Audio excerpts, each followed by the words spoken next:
everyone, and we're back with another episode of Movies to be Murdered by. I'm Jeff Watson, and we have Jessie Drew.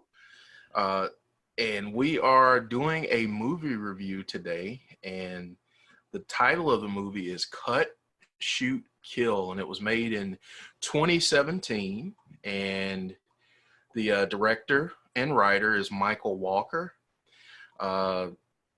Very interesting film, to say the least. So, Jessie, if you could just if you could just kind of introduce the film, and then we'll break it down a little bit and give our thoughts on it. Sure. So as you said, the movie Cut, Shoot, Kill, and it's an indie horror movie. So I was trying to find the budget on it, but couldn't find it anywhere on the internet. It's probably out there somewhere, but I don't know. It must have blown right by me. So I would have really been interested in seeing how much their budget was. Although I did read an article with the director, Michael Walker, where he was talking about this movie and how he like loves making movies, but making movies makes him really sad and angry because the budgets keep going down on indie movies. He was like, the big blockbusters are the ones that get all the money, and like anything indie now is just kind of like the money's just going lower and lower and lower. So that making me think that this one was really low budget. Also kind of looks like it too. So, yeah, I'm actually trying to find it as we're talking here, because I'm not going to find anything. I would have just liked to have seen it just to kind of get a ballpark, but needless to say, it looks low budget, although everything in it looks as like nice as they could have gotten it to be. Mm-hmm. So the move. So I'll try to make the summary short. This movie is really like what they call like a meta horror movie, and a movie within a movie. So the story is basically of this actress named Serena Brooks, who gets hired to be in a horror movie by this sort of like production company who, proudly, proclaim that they've been making horror movies all together, same crew, same director. They've made 17 horror short films. And she meets with the director. He is very passionate and very exacting on what it is that he believes in, and he believes that nowadays people want realer than real. They want truth. They want sort of like what people in general say about following a stream of any sort of consciousness in any genre down. The further you go down, the more it gets to the extreme, right? So people who, for example, in this case, for this movie, he's suggesting people want real. They want real violence. They want real blood shed. So he doesn't say those words, which is on purpose. We'll come to find out later. Serena is very hesitant to be on this movie, although she wants to be the star of a film, of a feature, which this is going to be. She also does not want to get pigeonholed into being a horror movie actress, which is funny because she hasn't had enough of a career to even worry about being pigeonholed into anything yet.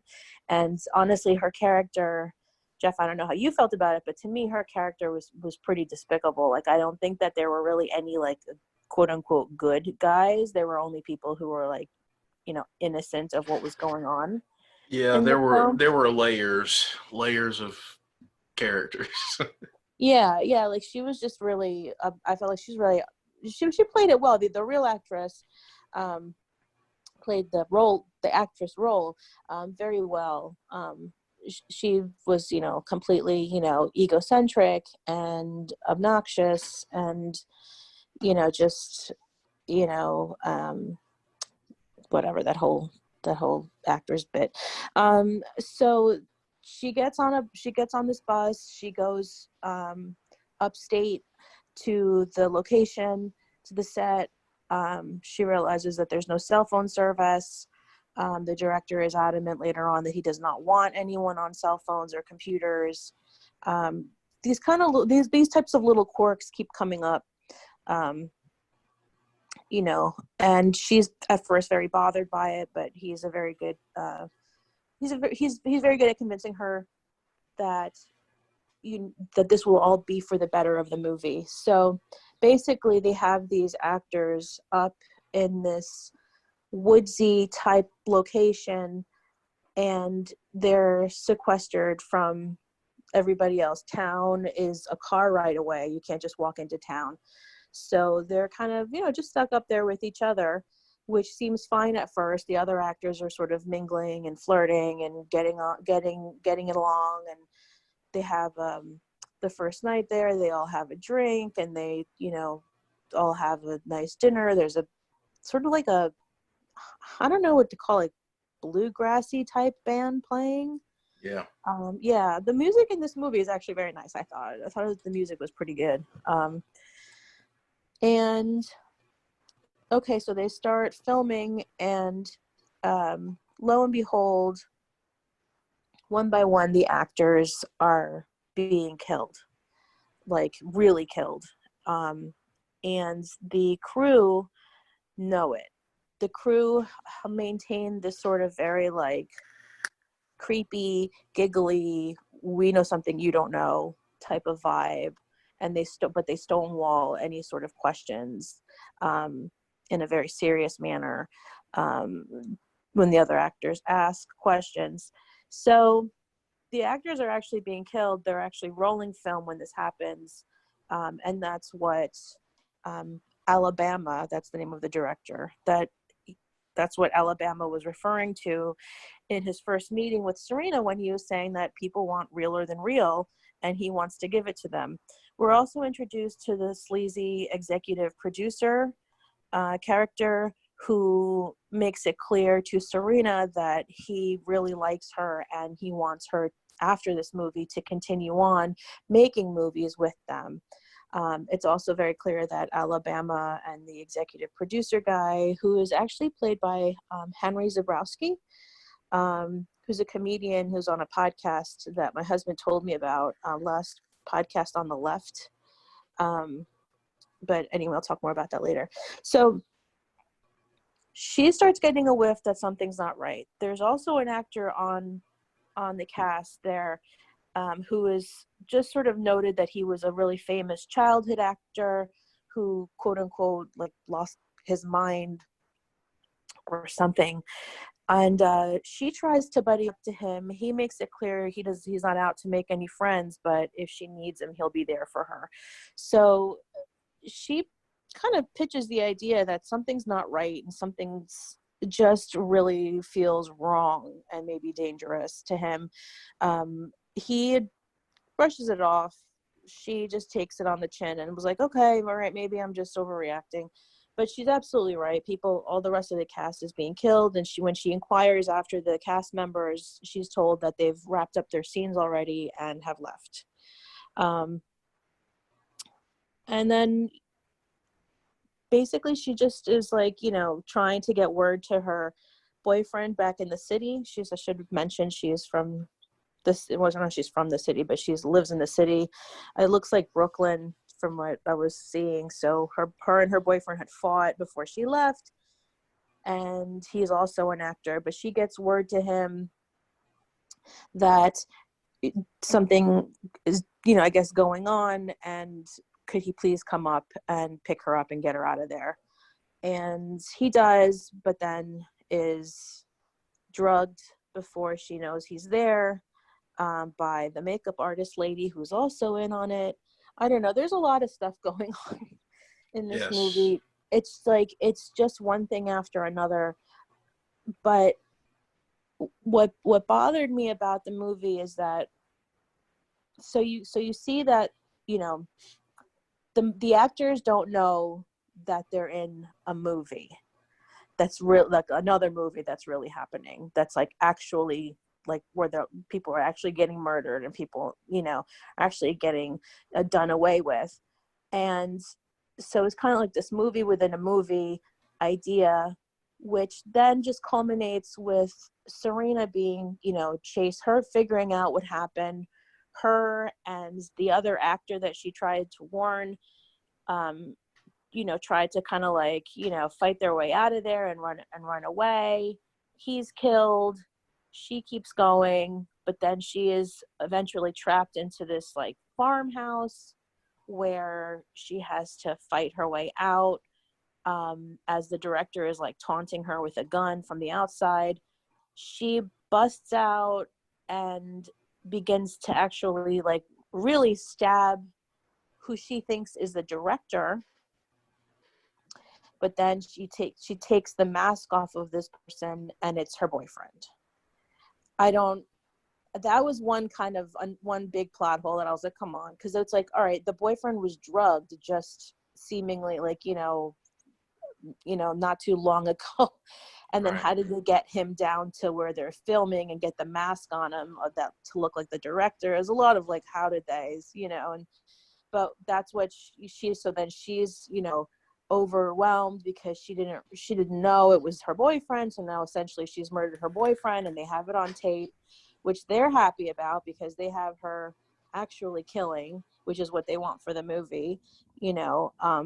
She wakes up, like doesn't know how she got back in her bed on location, and gets dressed, gets her stuff, and gets the heck out of there in her boyfriend's car. And then she starts getting text messages and like video footage of her murdering her boyfriend from the scene in the woods that night, like, the night before. She wants to tell the police, but then she's like, I can't tell the police. And they're like, and Alabama calls her and he's like, what are you going to tell them anyway? Like, and we have, footage of you basically, killing someone. And she's basically like, okay, I'm screwed. I'm going back to the city. She goes back to New York City. And there's a DVD of the footage again in her apartment. She gets a phone call, and it's Alabama, and the crew and him and the executive producer, like they all want her to continue making movies with them. And this is how they're planning to, blackmail her into doing it. And then he says he has something in particular he wants her to do. So they all get together and they go to the executive producer's house. Now, if I could just backtrack, there was tension between Alabama and the executive producer were shown when Serena meets the executive producer. I'm sorry, I forget the character's name. I keep saying the executive producer just because I can't remember. His name was Edward Shipman. All right, Shipman. That's right. No, okay, so Shipman. When they met, there was shown to be a really big tension. Shipman wanted to talk about their former lead actress, Nicole. Alabama did not want to talk about her. She had died on a previous movie. And there's a big, like, kind of silent, but, with the eye, you see it with their eyes and their body movements where there's, like, a lot of history there between Shipman and Alabama. So okay, so then we also know that Shipman has abducted one of the actresses that they did not kill, but that they merely drugged from the movie. And he's got her at his house. So the whole cast Serena, Alabama, and the rest of the crew show up at Shipman's house. So you see right away that Serena has agreed to do whatever it was that Alabama wanted her to do. They show up at Shipman's house. Alabama immediately clubs him in the legs with a baseball bat, and they drag him to his couch. Serena and the makeup lady grab the actress that had been drugged and was being, held at Shipman's house, and they grab her and, supposedly to help her. And I guess they put her in the van or whatever and get her out of there. And then Serena kills Shipman. She slices his throat and kills him. And okay, that's the end of the movie. So the movie ends, right? Yep. So I'm gonna rewind just a tad, and okay, I was getting really frustrated with the movie just because of the characters and sort of like this whole, I don't know, they seemed like it felt like they were acting. The actors felt like they were acting. The people in the movie instead of just like, you shouldn't be able to notice any actors acting, you know what I mean? But Right. then I was like, oh, okay. It dawned on me about halfway through the movie that I was like, oh, okay, this is not just a movie within a movie. This is a movie within a movie within a movie. Like, what's really happening, like, they're making a movie. Okay, let me back this up. This movie, Cut Shoot Kill, is actually about the story of, you know, this actress that has to be in this horror movie that she doesn't really want to be on in upstate New York, that then doesn't realize that people are being killed. But that all is the movie. And then we're going to come out of this and we're going to see that everything was the movie. And that the actress is going to come out and be like, whew, all right, wrap. And we're going to see the real director, not Michael, whatever his name is, Walker, but like, you know, in the movie, like that there will be like another director and that this whole thing will have been fake, you know, like the fact that, oh, these actors are actually being killed and she's running for her life for real. Like all of that will have been a movie within the movie, you know, and it will all have been filmed, and it will just be like like the movie itself. This movie will have been about making movies flat out, you know, and about the horror genre and all kinds of, and then the genre, the little genre, like, you know, the idea of movies within movies, you know, it will be like such a far back scope.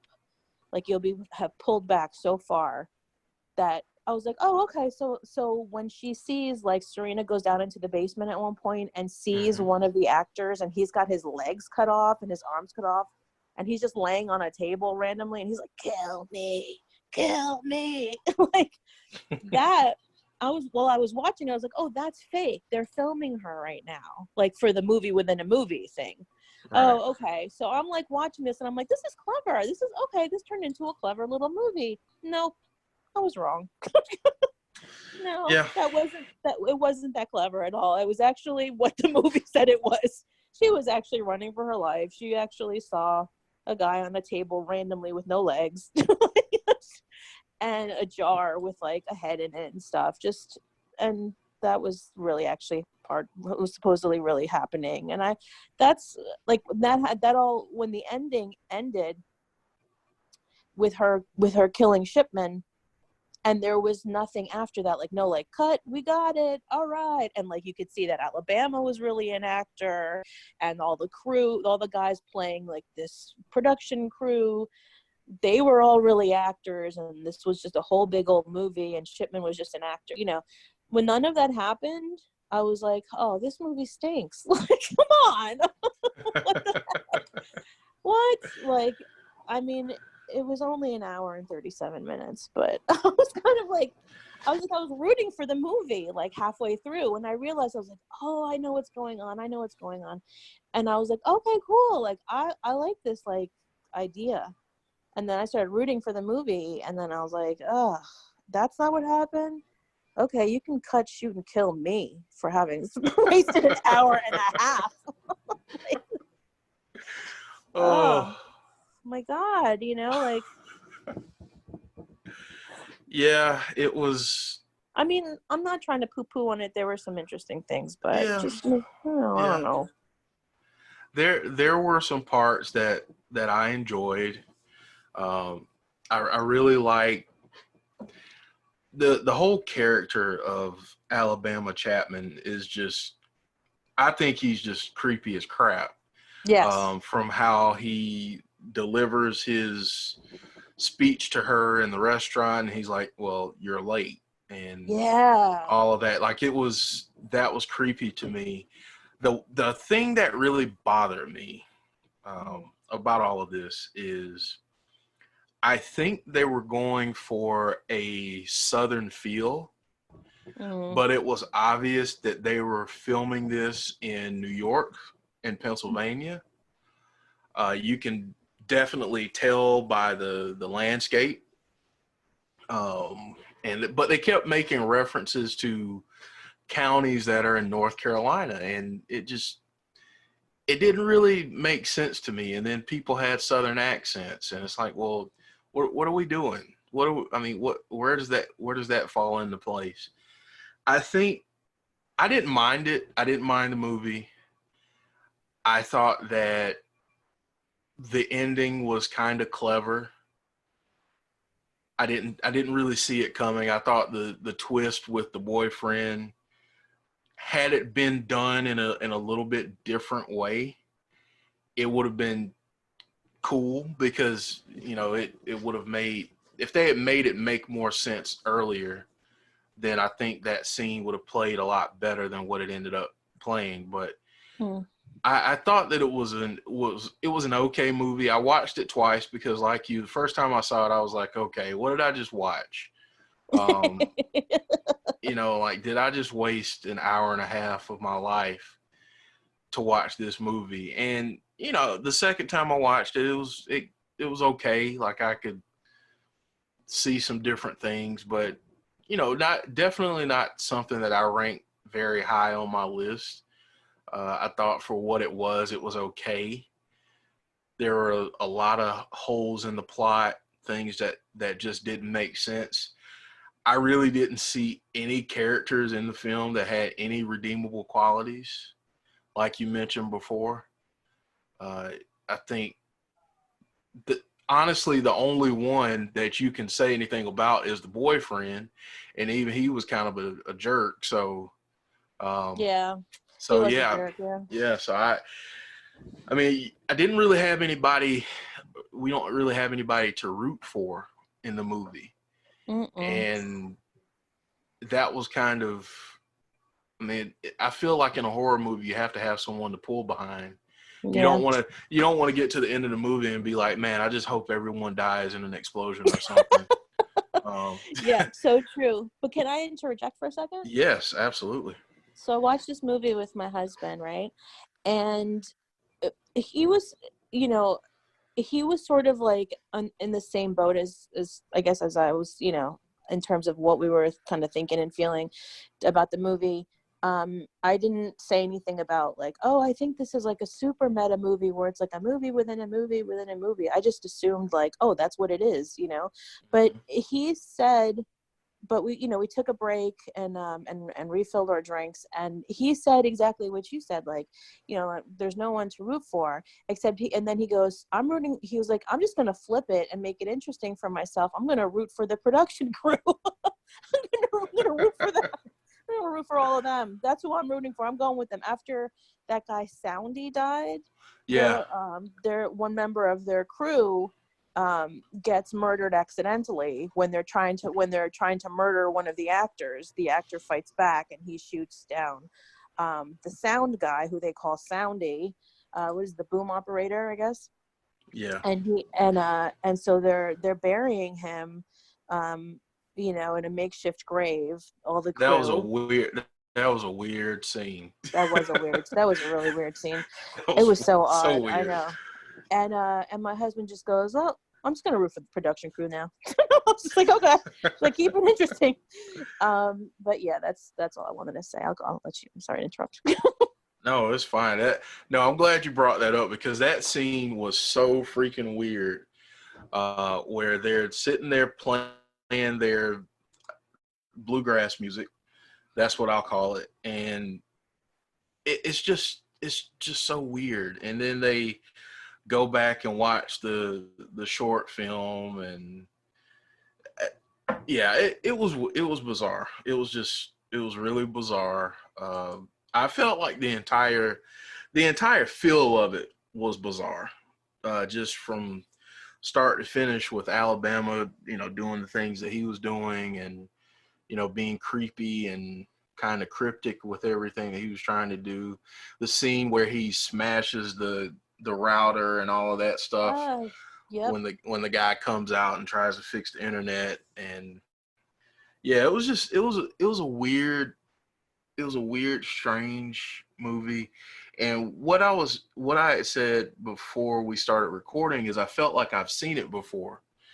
And I'm still trying to figure out what movie it was that kind of did the same thing. Because right now I can't really think of it, but it just felt like I've seen it before, and everything that they did aside from the ending, I was like, oh, okay, I kind of guessed that, I kind of thought that that would happen. Right, Um, right. I think that there was something familiar even just to the look of the film, like yeah, where they were shooting their film um looked also kind of familiar to me, even though I've never been there. I know I've never been there, but and then I think there were just also some touches on the production design that were and props that like were maybe, now that I'm thinking about it, maybe just kind of like out of like a haunted house, and maybe that's why it seemed kind of familiar. Like those yeah. jars, they had these glass jars filled Oh with my like goodness. different color liquids and like fingers in them and Yeah, stuff, and like, you know, and like a head, or like I think there was like a pig fetus in one, I don't know. And like yep, I feel like, you know what, I think that's just like we've just seen stuff like that in like haunted houses and like other movies where stuff like that is just a joke actually. yeah. Which kind of leads me to a question, and it's something that my husband brought up, and it was like, was this movie, because I just asked him, I was like, you know, I was like, well, what did you think of the movie, you know? And he was like, ridiculous, just ridiculous. He was just like, it wasn't scary, but it was entertaining. And I have to say the same thing. It wasn't like, I wouldn't say this was a horror like scary at all, but it was entertaining. Hmm. And but he was like, I just want to know, like, was it trying to be funny on purpose, do you think? But like, was that like one aspect of the film, like it knew it was kind of being like, you know, ridiculous in some parts and then some ways? Or do you think that no, we're just giving it like too much credit? Because I said to him, I was like, babe, I think you're just giving it way too much credit. Like, I don't think it was trying to be funny, you know. I think it was trying to be scary. Like Yeah, when Serena, like, you know, goes to the laptop to like watch, you know, to see like the footage that they have on their very guarded laptop, and sees the actors being murdered like one by one, you know, I don't think that, and then she gets busted by the editor, I don't think that that's supposed to be funny. You know, I think that's supposed to be serious. I I don't know, what's your thought? I tried to tell myself that it was a film where it's a look at horror directors and writers trying to always up the ante. Mm-hmm. I'm probably giving the film too much credit, No, but you think you're right. That's but probably I what they wanted, you know, out of it. yeah, but I think that's the message, is that we see all of these horror movies today, and it's like they try to go one step beyond what other people have done in the genre before. And it makes you ask the question, how far removed are we from a horror director one day actually trying to go out and do something stupid like this, something crazy, to make a real, quote unquote real film. Mm. So I want to say that's what it was about.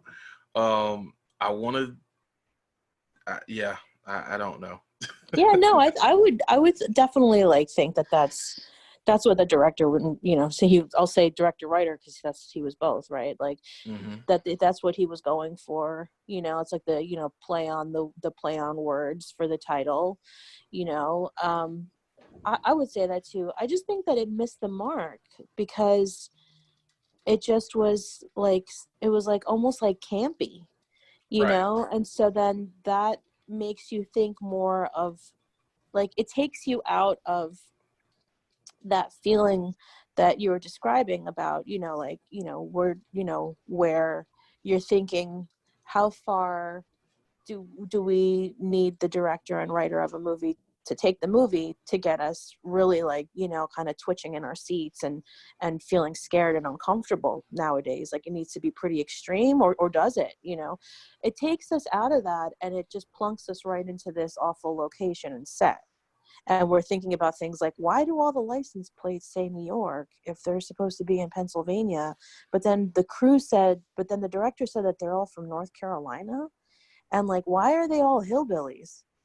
Like, Right. why is, like, what, like, is, like, and then are they really being killed? Wait, why did that cop just show up, but his gun doesn't work? Like, it's just, you know, there's too many of those, like, little things that start bringing you, like, those, like, little, like, weights. Like, I feel like weights attached to a balloon. Like, you need something to ground the movie, sure. But if you have too much weight, like, your idea goes nowhere. You know what I Right. mean? Like, so I think you're right, definitely. I just think that there's just too many weird things. Like that whole side idea or side plot, I don't know. I don't even call it a side plot, just this sort of side matter where Alabama, the director, was romantically involved with their former female lead actress Nicole, but she was murdered. Like, okay, like that their last female actress was murdered would be an interesting aspect of the movie. Like, you know, is there something like haunted about this, you know, will there be something haunted or dangerous about this production that Serena's getting involved in? But they take it to like this whole other level, you know what I mean? And like, we don't really need all of the exposition on like, you know, between Alabama and Nicole, and how there was like a love triangle with Shipman, the producer. I was just like, okay, this has nothing to do with anything. Let's just move it on. Right. You know what I mean? Like, okay, like, you know, in another movie, sure. You know what I mean? In the prequel, we can get into it. But with this, it's just too many things in the pot. Like, there's just too many stones in the soup. You know what I mean? And Yeah. now it's not soup anymore. It's just a bunch of stones cooking in a big pot. Like, what? They definitely they tried to do way too much. In an hour and a half, they tried to give you, I'd say, probably at least 4 or 5 different subplots Right? within an hour and a half. I mean, from the jealousy between Serena and her boyfriend, Mm-hmm. um, the thing with Nicole and Alabama and Shipman, uh, the way in which the production crew was involved, and Yeah. kind of how it was. I mean, it was almost like a cult in ways. Uh, But and see there that, were, yeah, there see, were other things too, but but see what you just said, like they were almost a cult. I would have loved if they had played that aspect up more, you know, yes, because, and like, okay, forget the Alabama Nicole and Shipman thing, like let that go. Play up like because the most dangerous part of this movie felt like the production crew, because they knew all the secrets and they weren't telling, and what they knew was freaking hideous, right?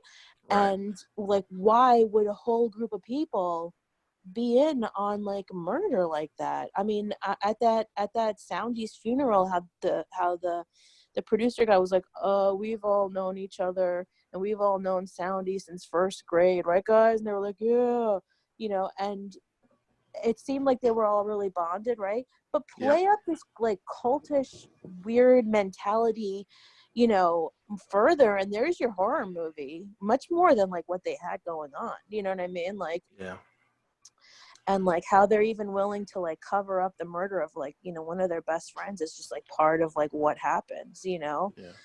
And I don't know, I mean, I just don't. I think that like what you just said was just far more interesting. Would have made a far more interesting movie than like what Yeah. was actually I the movie. I actually just thought about the connection I was thinking about there. Mm-hmm. It really felt like the remake of I Spit on Your Grave. Oh, I didn't see that.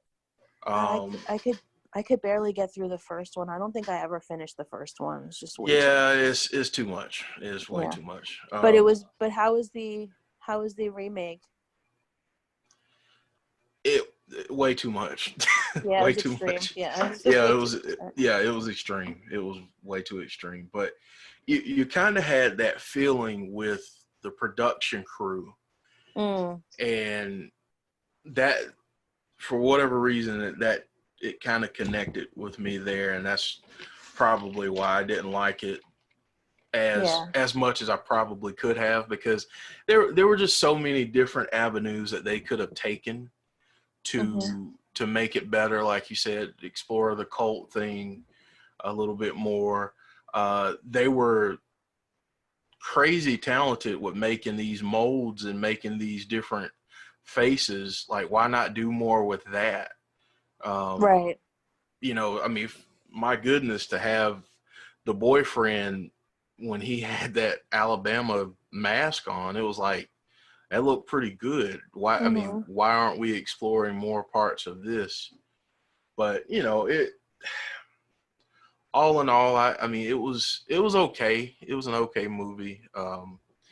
I tried to give it another chance because I'm a nice person, but um, I wanted to like it more than I did. I mean, I'm not gonna crap all over it, but um, No, for but I sure. yeah, but I feel like there were some opportunities that were missed for sure in that movie.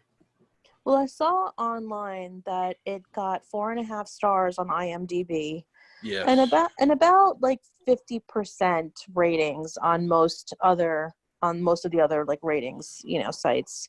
So, but like, I mean, I know we've talked about this in a previous, on a previous episode, but like, do ratings really mean that much for, especially for like indie movies, or not? Like, I know we talked about how reviews, and like we try, like there's like a balance with reviews, like you can read them, you can appreciate them, but you don't always have to let them like rule what you see or what you don't Right. see. But like, do ratings really matter? Like, do they mean a lot? Not to me, Hmm. because I think, and I don't want to offend anyone, but I think sometimes people get a little snobbish when it comes to indie films. Um, they don't really give them an opportunity because the budget isn't what they normally see in big Hollywood produced films. We don't get a chance to see. Sometimes prefer them over the big budget movies because you really get to see, the quality of the director or the writer. You really get to see a lot of different things, and that's what I really enjoy about it. So Yeah, I would agree that like, um it seems like there's more, um I don't know, maybe it seems that there's more expectations on an indie movie because you expect that, you know that there's not going to be much of a budget. um but at the same time, that should mean that the story and the acting, are a lot tighter, you know um that maybe I'm wrong, I don't know. I don't really take ratings to mean too much either. um I mean, if I did, I wouldn't have, I was, and for everyone listening, I was the one who chose this movie. I had not seen it before. Jeff had nothing to do with it. I just I saw I had been looking around after our, during and after our discussion about, what movies to stream while you're at home. I've been looking around and sort of building up my to be watched lists on each of these different streaming channels, and this was one that I had put on the movies, sort of like image, its icon, looked cool, and the plot description sounded really cool. Um, so I had just chosen it, and Jeff was good enough to watch it also. But yeah, I don't know if the ratings really mean too much. Like I said, if they did, I probably wouldn't have chosen this movie because this movie doesn't have the best ratings. Um, but they could sometimes be an indicator. They can be an indicator sometimes of like, okay, like maybe like don't expect too much, but doesn't mean that it's a bad movie. Right. I don't know, but like you said, they're so like you said, like they're so subjective. You know, Hmm. people have all kinds of expectations. They could go in thinking that their vote is really going to matter on about it's their chance to become like a film critic. You know what I mean? So it's Right. so who knows? But I would just say that yeah, meh, so kind of like my same uh attitude towards reviews, only less so. I'm always interested in reading reviews by more like indie mags or indie zines, um, or cooler websites than I am just like the newspapers, you know. Right. Um, but ratings maybe even less so, probably less so. Yeah. Yeah, I try not to pay attention to them too much, just because I don't want I don't want a review or a rating to kind of determine anything for me before I see the film for myself. And I listen. I trust your judgment and your recommendations, so I was on board to watch it. Again, I didn't hate it. I didn't Yeah. hate it. And it was a new movie that I hadn't seen, so I was pumped about that. So I'm overall, I felt like there were some other things that they could have done a little bit differently to make it better. I will say that I looked at several of the movie posters going into it, and if you look at those posters, they are a little misleading. Yeah. Because there's the scene where Nicole is laying on the bed, Yeah. and the poster has her laying on the bed, and there's a skull in the background. And it's Mm. like, okay, this is going to be freaking awesome. And we didn't see any of the elements that could have No. made that skull kind of factor into anything. So I, again, I don't know. I really hope that people watch it and give it a chance for themselves, and just and let us know if what they think of it. I'm all about um, having people converse with us and let us know what they think. So Yeah, if you watch this movie and you want to chat with anybody about it, we're here for you. It's yes, movies to be murdered by at gmail.com. So get at us in the email or on Twitter or on Instagram, movies to be murdered by podcast on Instagram. So how many headstones, Jeff? Is the big question. How many headstones would you give this movie? that is a great question. I think I'm gonna be. I don't want to say generous because that would sound like a really bad thing if I said that. I'm gonna give it two. Okay. I'm gonna give it two. I almost want to give it 2.5, but I'm gonna give it two. And the reason why I say two is because while I enjoyed parts of the film, there were other parts that made me scratch my head and say, okay, why are we seeing New York plates, New York landscape, and PA landscape, and we've got Southern accents? And being a Southerner myself, some of those accents weren't great.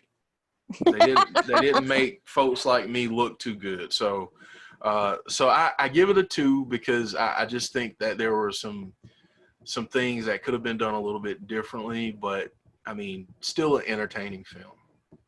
What about Okay. you? I started out giving this movie 2, but I've since then dropped it to 1.5. Okay. I'm giving it 1.5 headstones. And that's our rating system for all the new listeners. We give a rating based on, wait, is it 4 or 5 headstones? Oh my God, 5 out of 5. I'm blanking. Out of 5, I'm blanking. Yep. Sorry about that. That's okay. We give, our ranking. Speaking of how ratings are ridiculous, we give our rankings on a headstones basis, and I gave it 1.5 headstones, and I will say The one full headstone is for Eyeball, the character Eyeball. There is a character in the movie named Eyeball, and he says it's on account of his lazy eye. Which is Okay, but so I obvious. have to say this about Eyeball. So I go on IMDb and I look up the cast and all of that stuff, and I look at Eyeball and I'm thinking that it's going to be like an eyeball. Oh no, it's lowercase I, capital B, ALL. Eyeball. I know, it's so funny, right? And I saw the same thing. I was like, oh my gosh, why? And yeah, it's just it's just stupid. I need to stop looking at it before I drop my rating. Jeff, close that window down. Yes. Yes. So yeah, one for Eyeball and a half a headstone for, sort of coming up with an idea that, would have been interesting.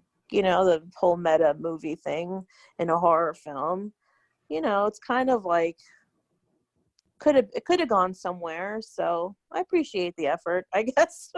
Yeah.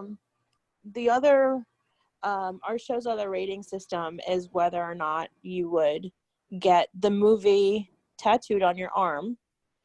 So that's always a question we ask each other. Would you get this tattooed on your arm, Jeff? Absolutely not. Okay.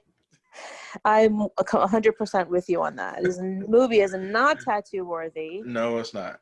The red poster with the clapboard, and the blood coming out of it, that looked very cool to me. Very. I thought whoever their graphic designer was, I was like, well, good for them, because they came up with like a cool logo, but not.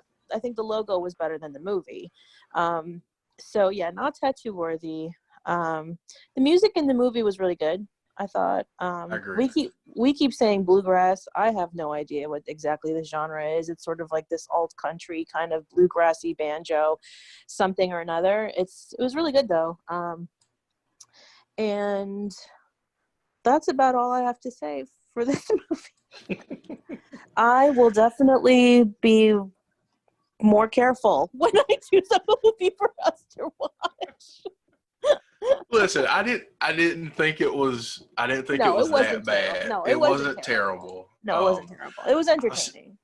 I've seen some real stinkers, and I know you have too. Yeah. We're talk about plot holes. Oh my goodness. There are some films that I've seen where it's like, okay, did you guys not catch that on the editing floor? Right. Like, did you not see what I saw there? But this one wasn't that bad. There were definitely some things that could have been done a lot better, and I think this is what happens though when you try to include too many things, too many twists, too many turns. It takes away from your overall film. And yes, had they stayed on course with maybe 2 themes instead of 4 or 5 or 6, maybe it would have been a little bit different. But I think that they suffered from trying to do too much. I agree. Also, I would wholeheartedly recommend the movie that I'm currently watching called Hot to Trot, which is 1989's comedy movie with Bobcat Goldthwait. I would recommend that movie over this movie. So if you're looking for a movie to hang out with, go on and give Hot to Trot a try. Not a horror movie, but, a funny movie nonetheless. Yeah, it's been a while since I've seen that one. I am going to make a guilty confession. This was my first time watching this movie. Yeah, I wanted to watch it when I was little, in the 80s, and it just didn't happen. I don't know why. I don't know if, we didn't go to the movies that often, like it's not like I was taken to the movies whenever there was any movie I wanted to see. It wasn't like that. But I don't know why I ended up. Oh, I know why. This is when we moved. But anyway, that's a whole different story. But anyway, I've been I reignited my love for watching my VHS tapes in Yes. my movie room. I have like a dedicated like office movie room where I have my dual VHS DVD player like set up with like a monitor and a comfy chair and stuff, and I have my VHS collection nicely organized on the wall, like on these built-in shelves. It's very cute. And so during this time of quarantine, I've just started watching my tapes and watching. I've collected basically all the 80s movies that I ever wanted to see that I didn't get a chance to see when I was little, and ones that I love from all the decades. So last night I started watching Hot to Trot. I really That's like awesome. it so far. Yeah, I really like it so far. Awesome stuff. So I guess am I the chooser of the movie for next week? You're going to be the chooser of the movie for the next episode. Okay. Sir. Okay. I'm excited. I'm going to find us something that hopefully neither of us has seen. Yes, that's awesome. Yeah, I'm going to try to do that, and yeah, hopefully I pick well. You will. Well, I mean, maybe we'll see. Well, it's a shot in the dark if it's something that you haven't seen before. Yeah. But hey, we have to brave these fronts for the sake of our audience. That's very true. We have to see things to let them know if they should or not, and I'll just leave it at that. I'll just leave it at that. Yep, we'll go in your place, audience. Yes. We're gonna brave the unknown. That's right. So choose well, Jeff. No pressure. No No pressure or anything. Yeah. Choose well, and they might not have us back. So.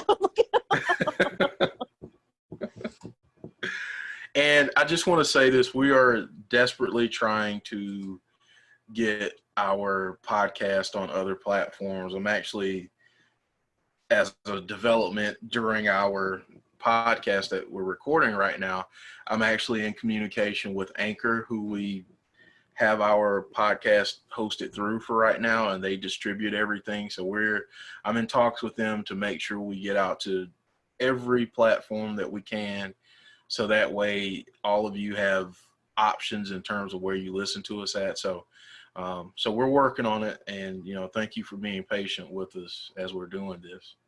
Yes, thank you for listening. We know it's not as easy as just clicking on your Stitcher or your Apple Podcasts. So thank you for hanging in there with us and I don't know, listening and hopefully enjoying. Yes.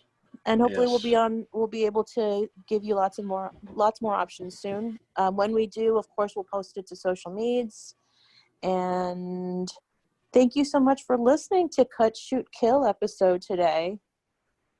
Yes, thank you guys for joining us. And like we said, if you want to check it out and hit us up and let us know what you thought about it. All right, Jeff. All right, my friend. We'll see all of you guys soon. Bye. Well,